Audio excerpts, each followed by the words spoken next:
Lagi seminit guys. Ya aflana birahmatika ya arhamar rahimin. Amin. Okay guys, hari ni misi kami ialah letak lampu lead lamp. This is for untuk lawan rumah-rumah yang lain lah. Rumah tu dah ada, rumah ni pun dah ada, rumah kita tak ada lagi. Ya, so we need to lawan. Kita kena letak juga guys untuk memeriahkan suasana hari raya. It's before. Hi, we are fire.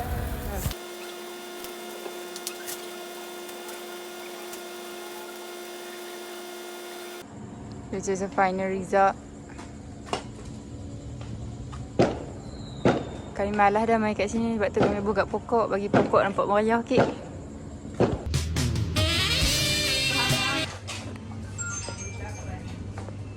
Kami dekor raya.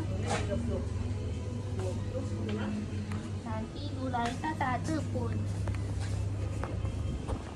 Dekor raya guys. Tak kejut tau. Selamat berbuka guys.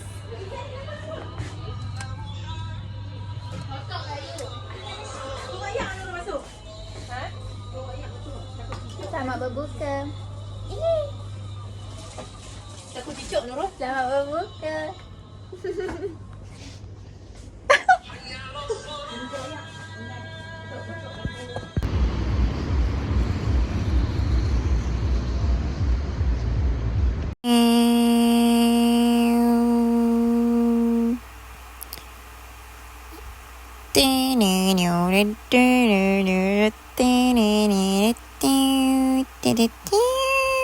I'm back in this pasar.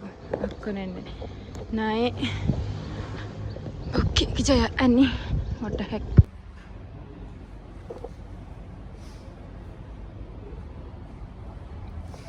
Guys, untuk hari ni aku dengan Kak Putri dekor untuk raya. Tapi dah siap dah. Kita akan insert video. Tapi video preparation dia tadi aku tak buat. Sebab aku buat live tadi. Yang ni dia punya, ni background aku. Cantik. Cici. Hari ni kita ada buka puasa dekat Shell untuk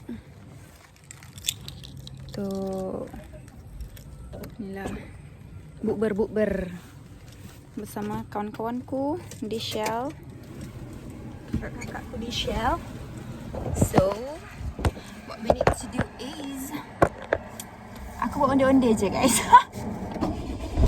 Sebab kita dah ada kakak yang masak-masak. Buat apa kita nak masak? Betul tak? Kita just makan je. Onde-onde ni sebagai macam hiasan aku bawa. Aduh. Let's go guys. Kita pergi Shell. Ni buka puasa terakhir di sini bersama Nurul. Ada orang.